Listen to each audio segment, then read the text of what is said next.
Hey everyone, and welcome to this explainer. Today, we're diving deep into the absolutely crucial architectural updates and regression fixes rolled out in the TurboCASH 5.4 deployment. So if you're a software developer or a release manager, you are in exactly the right place. We're going to unpack the nuts and bolts of what it actually took to stabilize this global rollout. Here's our quick roadmap for today. We'll start with a release overview, then move into the core script encoding fixes, screen refactoring, global license mappings, regional regressions, and finally wrap up with the business impact. Let's get right into it. Part 1, TurboCASH 5.4 Release Overview. Think of this explainer as your direct roadmap to figuring out exactly why those recent install configurations kept failing in earlier builds, and more importantly, how we engineered the permanent solutions for version 5.4. We're talking about everything from deep underlying script errors all the way up to the front-end branding regressions that directly impact the end users. Moving right along to Part 2, Core Script Encoding Fixes. Okay, be honest. How many of you saw those European characters rendering as weird, unrecognizable blocks and just shook your head? Yeah, the culprit there was a classic piece of technical debt. Basically, the master setup.tis file was saved with the wrong encoding format.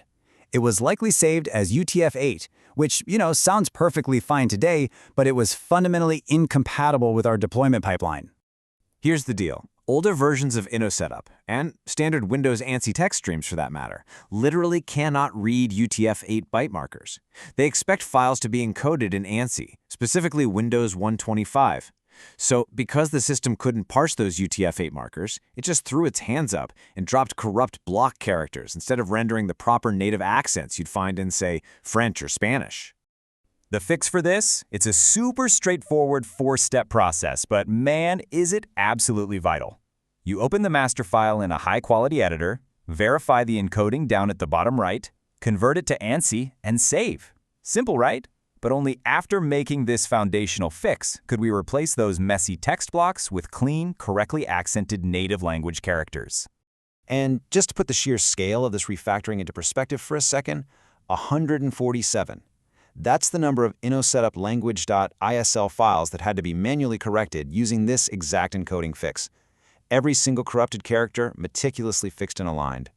Which brings us to 295. That massive cleanup successfully synced all 295 languages globally with our newly translatable .ss files. That effort right there laid the vital groundwork for literally everything else we achieved in this release. All right, Part 3, Dynamic Component Screen Refactoring. Listen, replacing hard-coded text is absolutely crucial. It's not just some basic cleanup, it's a vital prerequisite for achieving true multi-language compliance across our component and task wizards.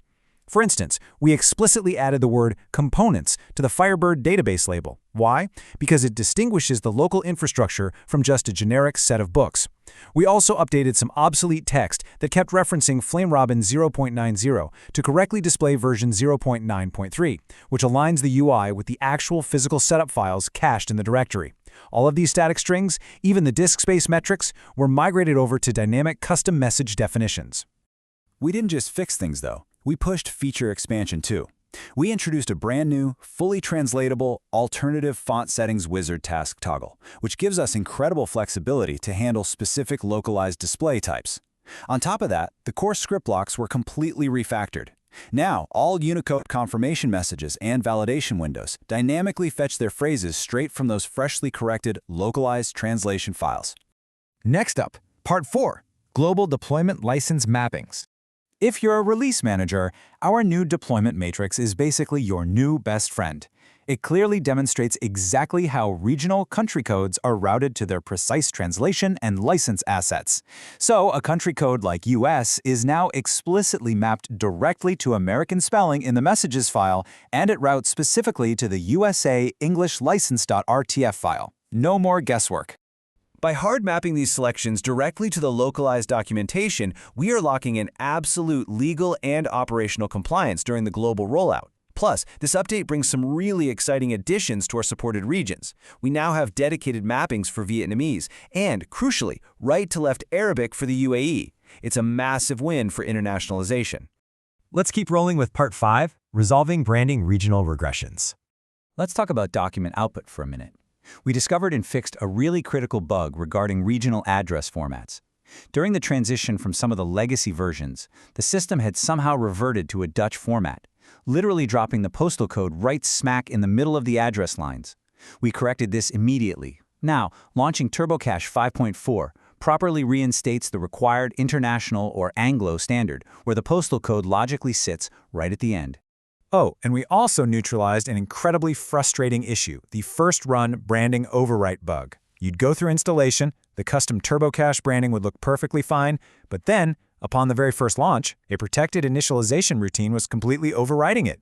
It was defaulting back to the old OS Financials 5.1.0 300 branding. We stomped that out by forcing the application to prioritize the custom tcache.ini configuration over the default osf.ini file, completely preserving our brand identity. Finally, Part 6, Global Release, Business Impact. Because let's be real, fixing that address layout regression, that was not just some minor formatting tweak, it was an absolute necessity. If debtor and creditor documents print out with the postal code in completely the wrong place, that can cause literal catastrophic billing and compliance errors for our international user base. By hunting down those hard-coded parameters and completely restoring the regional framework, we've safeguarded the operational integrity of our users around the globe. So from deep script encoding fixes all the way up to top-level billing compliance, version 5.4 is a real game changer. With the architecture now fully dynamic, totally scalable, and completely multi-language ready, I want to leave you with this. Which global regions will your team confidently target next? Thanks for joining this explainer, and good luck with the rollout.